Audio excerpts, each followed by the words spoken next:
Hello students, मैं योगेश दादीज आज लेकर आया हूं आपके लिए 12th ज्योग्राफी का सामान्य परिचय। जैसा कि हम जानते हैं कि बहुत सारे विषय होते हैं जैसे हिंदी, अंग्रेजी, संस्कृत, गणित, विज्ञान। उसी तरह से ज्योग्राफी भी एक विज्ञान है, ज्योग्राफी भी एक विषय है। इस भूगोल में 12th क्लास में हम कौन कौन से लेसन पढ़ेंगे उनका मैं एक सामान्य सा परिचय आज प्रस्तुत करने जा रहा हूँ। इसके दो पार्ट हैं, मानव भूगोल के मूल तत्व और दूसरा है भारत की जनसंख्या एवं अर्थव्यवस्था। मानव भूगोल के मूल तत्व में हम मनुष्य के बारे में और उसकी गतिविधियों के बारे में समझेंगे, जानेंगे।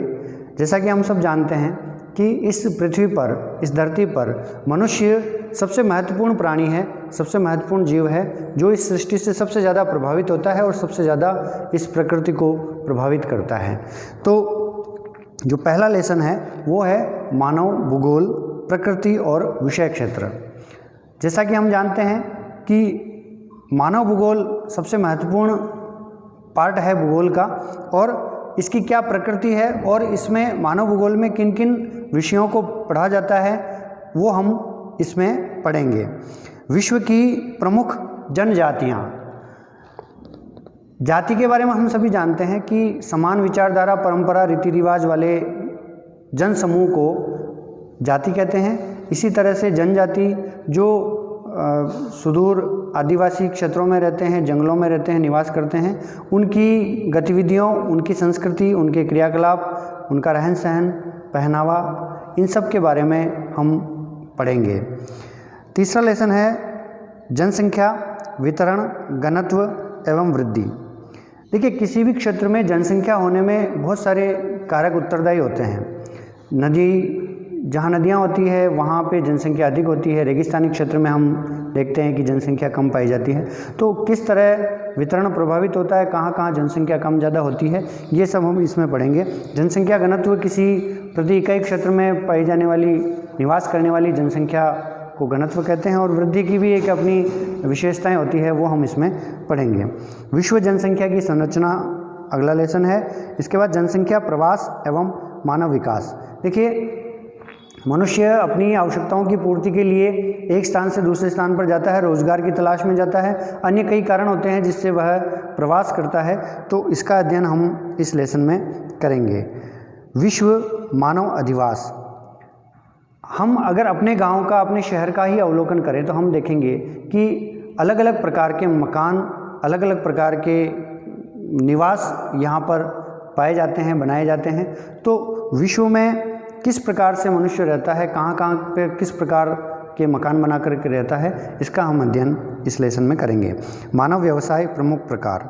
मनुष्य जीवन यापन के लिए कुछ न कुछ व्यवसाय करता है, चाहे कृषि करे, चाहे नौकरी करे, या पत्रकारिता करे, या किसी भी प्रकार का कार्य करे। तो इन सब का अध्ययन हम इस लेसन में करेंगे।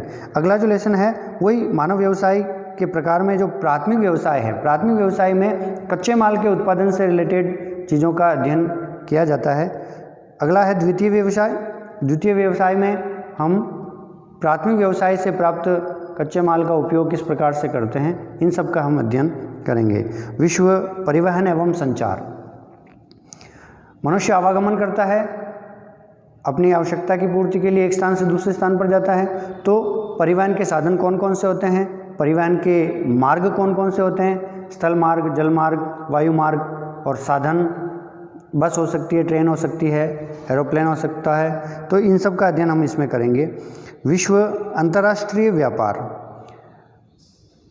वर्ल्ड ट्रेड ऑर्गेनाइजेशन, विश्व व्यापार संगठन, जो विश्व में होने वाले 2 या 2 से अधिक देशों के बीच व्यापार को संचालित करता है, उसके बारे में हम इसमें पढ़ेंगे।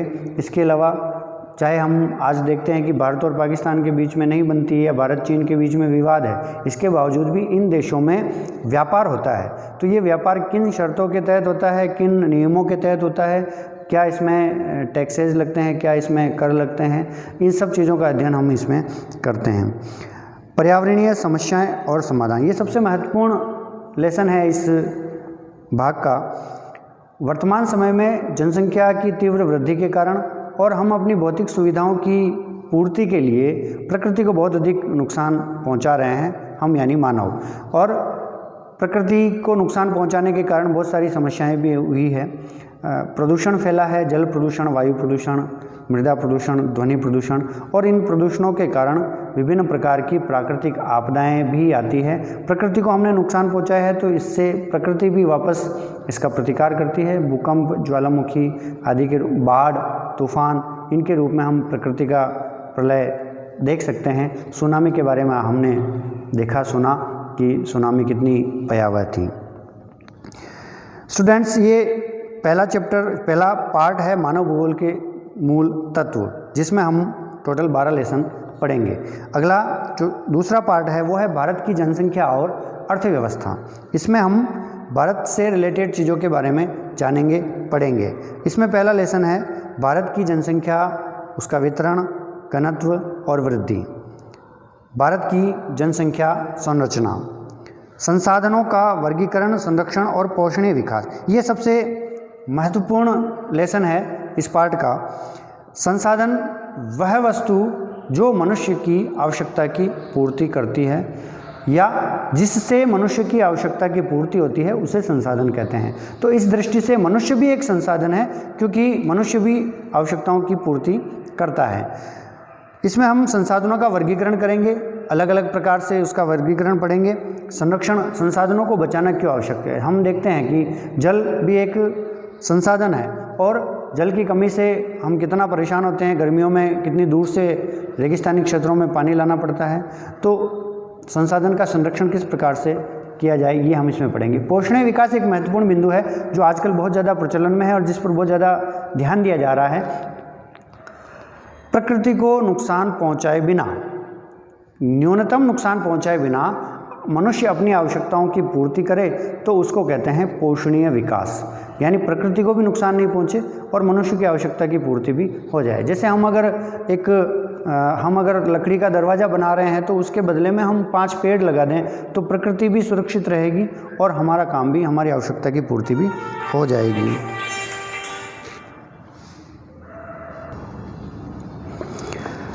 पोषणीय विकास के बारे में हमने जाना। जैविक और अजैविक संसाधन, जैसे जैविक संसाधन में मनुष्य और अन्य सभी जीव जगत आ जाता है, और अजैविक जो निर्जीव है और हमारे काम आता है, जैसे पंखा है, ट्यूबलाइट, कमरा, बिल्डिंग, फर्नीचर, ये सारे अजैविक संसाधन हैं। और जैविक में मनुष्य आता है, इसका अध्ययन हम इसमें करेंगे। भारत में जैविक संसाधन की कोई कमी नहीं है, क्योंकि हम विश्व में जनसंख्या की दृष्टि से दूसरे स्थान पर आते हैं। ऊर्जा संसाधन, ऊर्जा संसाधन में कोयला, पेट्रोलियम, इन सब के बारे में हम अध्ययन करेंगे।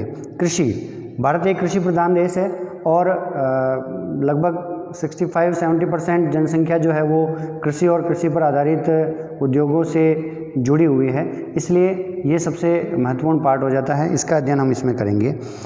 उद्योग, कृषि से जो कच्चा माल प्राप्त होता है उससे विभिन्न प्रकार के उद्योग धंधे चलते हैं, और सीमेंट उद्योग, चीनी उद्योग और अन्य जितने भी उद्योग हैं उनके बारे में हम यहाँ पर अध्ययन करेंगे। परिवहन, भारत में परिवहन के कौन कौन से साधन हैं, परिवहन के कौन कौन से मार्ग हैं, उनका अध्ययन हम इसमें करेंगे।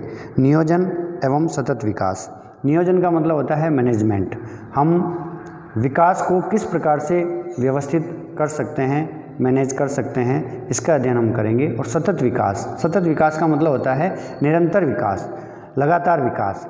विकास एक लगातार चलने वाली प्रक्रिया है, रुकना नहीं चाहिए और बढ़ते रहना चाहिए। हम आज देखते हैं कि भारत में सड़कों का जाल बिछ गया है और डेवलपमेंट हो रहा है, तो एक लगातार चलने वाली प्रक्रिया। आज से 20 साल, 25 साल, 50 साल पहले स्थितियाँ अलग थी, आज अलग है। पंचवर्षीय योजनाओं के माध्यम से देश में डेवलपमेंट करने का, विकास करने का प्रयास किया गया। राजस्थान के भी कुछ चैप्टर इसमें हैं, जिसमें पहला है सिंचाई और पेयजल। राजस्थान एक रेगिस्तानी क्षेत्र बाहुल्य वाला है, तो यहाँ पर सिंचाई और पेयजल एक महत्वपूर्ण विषय हो जाते हैं इनका। और इंदिरा गांधी नहर के माध्यम से यहाँ पर सिंचाई की जाती है, तो उसका अध्ययन हम इसमें करेंगे। राजस्थान में खनिज भी बहुतायत से पाया जाता है और विभिन्न प्रकार के उद्योग भी यहाँ पर संचालित है, उनका अध्ययन हम इसमें करेंगे। फिर और राजस्थान की जनसंख्या और जनजातियाँ, भील मीणा यहाँ पर विशेष रूप से जनजातियाँ पाई जाती है, तो इन सब का अध्ययन हम इसमें करेंगे। तो स्टूडेंट्स, ज्योग्राफी एक बहुत ही रोचक विषय है। अगर आप इसको इंटरेस्ट लेकर के पढ़ेंगे तो निश्चित रूप से आपका इसमें मन लगेगा। और भूगोल की जब हम बात करते हैं तो भूगोल हमें क्यों पढ़नी चाहिए? भूगोल इसलिए पढ़नी चाहिए कि जिस स्थान पर हम रहते हैं, जैसे आज हम अपने घर में रहते हैं तो हमें पता है कि इस घर में कितने कमरे हैं, किस कमरे की साइज़ कितनी है, किचन किधर है, सीढ़ियाँ किधर है, क्योंकि हम वहाँ पर रहते हैं इसलिए हमें उस जगह की जानकारी होती है। तो भू यानी पृथ्वी, गोल है इसलिए उसको गोल कहते हैं, और भूगोल यानी पृथ्वी का अध्ययन। तो पृथ्वी का अध्ययन करना हमारे लिए इसलिए आवश्यक हो जाता है क्योंकि भूगोल से हम जुड़े हुए हैं। भूगोल, हम पृथ्वी पर निवास करते हैं और हम स्वयं निवास करते हैं, इसके अलावा जो दूसरे जीव जंतु या पेड़ पौधे वनस्पतियाँ जो है उन सब का अध्ययन हम भूगोल में करते हैं, इसलिए भूगोल का अध्ययन महत्वपूर्ण हो जाता है। भूगोल में हम भौगोलिक अध्ययन भी करते हैं, क्षेत्रीय अध्ययन भी करते हैं। हम अपने आसपास के परिवेश की वनस्पति, मिट्टी, वेशभूषा, संस्कृति, पहनावा, इन सब के बारे में हम अध्ययन भूगोल में करते हैं। तो भूगोल एक बहुत ही इंटरेस्टिंग सब्जेक्ट है। अगर आप इसको रुचि लेकर के पढ़ेंगे तो आप कभी इसमें बोर नहीं होंगे। तो जुड़े रहिए मुझसे और पढ़ते रहिए भूगोल, क्योंकि हम सब भूगोल से जुड़े हुए हैं। Thank you very much.